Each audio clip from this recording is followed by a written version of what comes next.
हमारे बहुत ही पुराने मित्र और जो स्वदेशी पर काम करते करते बीजेपी में आ गए, तो उसके बाद बीजेपी ने भी स्वदेशी की बात करना प्रारंभ कर दी। हमारे भाई सुरेश पांडे जी, हमारे यहाँ पर सभी उपस्थित व्यापारी बंधु, हमारे अजमेर देशवाल जी, हमारे वर्तमान जो मंडल अध्यक्ष हैं भाई अनूप यादव जी, और यहाँ पर उपस्थित बंधु बहनों, देश के अंदर नरेंद्र मोदी का युग चल रहा है। अभी मैं बिहार चुनाव से लौटा हूं। 2 तारीख को प्रधानमंत्री जी का रोड शो था पटना के अंदर। मुझे पार्टी ने वहां का इंचार्ज बनाया रोड शो का। अभूतपूर्व स्वागत प्रधानमंत्री जी का भारतीय जनता पार्टी की। जहां तक मुझे लगता है कि एक तरफ लहर चल रही है, एक तरफ लहर चल रही है, क्योंकि देश के प्रधानमंत्री ने जिस प्रकार से देश को आगे बढ़ाने का काम किया है, 11 वर्षों के अंदर आज भारत की ये स्थिति है। 2004 से 2014 तक देश में यूपीए का शासन था। सरदार मनमोहन सिंह देश के प्रधानमंत्री थे। और देश की अर्थव्यवस्था की बात करें, विश्व की अर्थव्यवस्था की बात करें, तो भारत विश्व के अंदर 11वें पायदान के ऊपर था। हमारे से 10 देश आगे थे। और ये कहते हैं कि देश में प्रधानमंत्री जवाहरलाल नेहरू का कार्यकाल, इंदिरा गांधी का कार्यकाल, राजीव गांधी का कार्यकाल, 60-70 सालों में इस परिवार ने देश के साथ जो धोखा किया है, देश को प्रगति नहीं होने दी। अगर देश की प्रगति हुई है तो नरेंद्र मोदी जी के कार्यकाल के 11 वर्षों में हुई है। मैं आंकड़े देकर आपको बता सकता हूं किस प्रकार से नरेंद्र मोदी जी ने कश्मीर से कन्याकुमारी तक, उत्तर से पूर्व तक और पश्चिम तक और नॉर्थ ईस्ट के अंदर देश में प्रगति की रफ्तार को बढ़ाया है। आज हम कह सकते हैं हम आत्मनिर्भर की ओर बढ़ रहे हैं।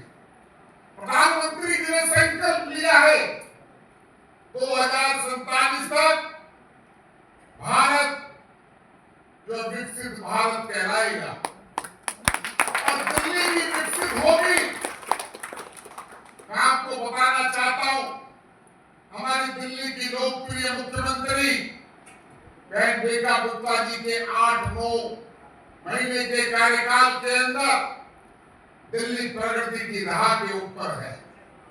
11 साल तक दिल्ली के साथ अरविंद केजरीवाल ने धोखा दिया, झूठे वायदे किए और लोगों का मेहनत की कमाई का पैसा लूटकर दिल्ली को ऐसे किराए पर छोड़ दिया कि आज दिल्ली को विकसित करने के अंदर रेखा गुप्ता जी की उनकी सरकार को, हमारे लोकप्रिय विधायक दीपक चौधरी जी को इतनी मेहनत करनी पड़ेगी।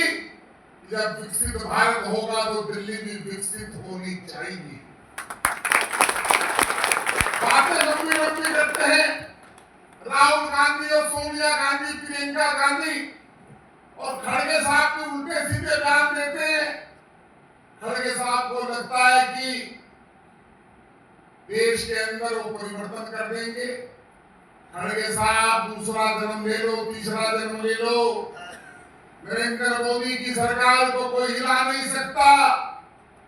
और अगर कुछ सीखना हो तो अरविंद केजरीवाल के उस वाक्य को देख लो।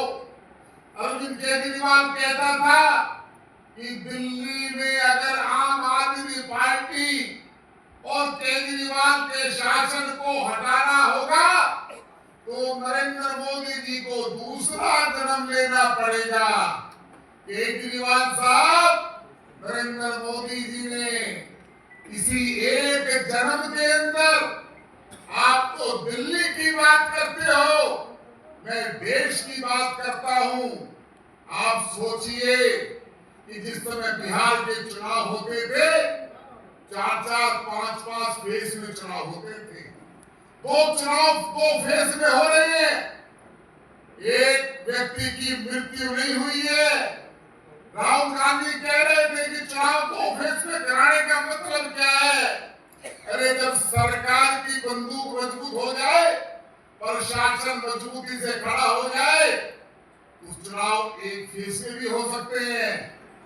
पहली बार आजादी के बाद बिहार के चुनाव के अंदर 6 तारीख को 121 सीटों के ऊपर एक भी व्यक्ति की जान नहीं गई।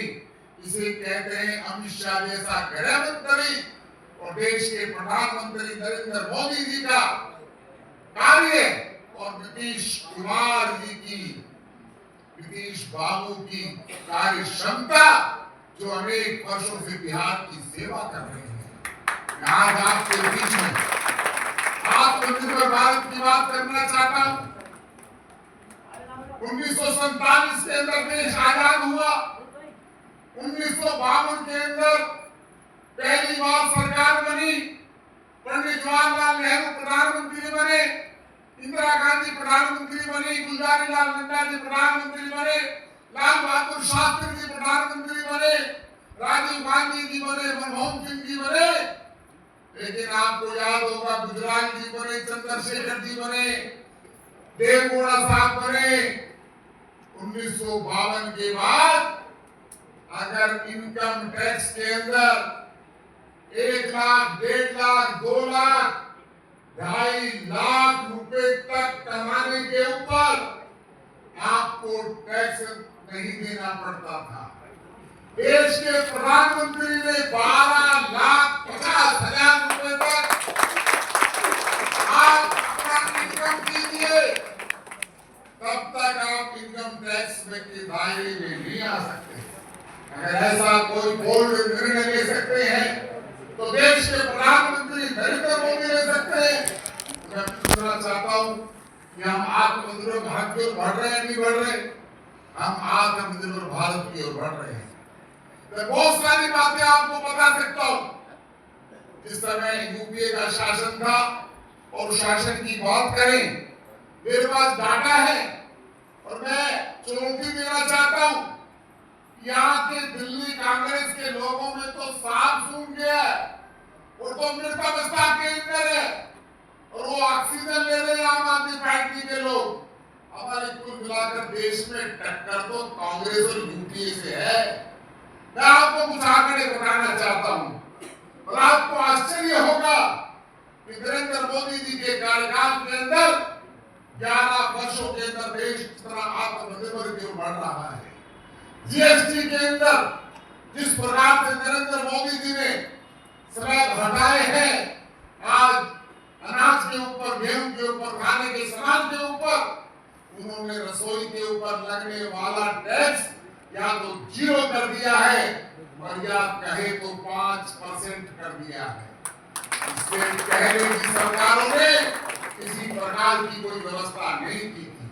ऐसा निर्णय, और खुशी की बात यह है कि इतना कम टैक्स करने के बाद, जीएसटी करने के बाद भी हर वर्ष का जो जीएसटी का रेवेन्यू कलेक्शन होता है वो रिकॉर्ड दर्ज होता है। करोड़ों करोड़ों रुपए, हजारों करोड़ रुपए के अंदर वो पैसा आता है।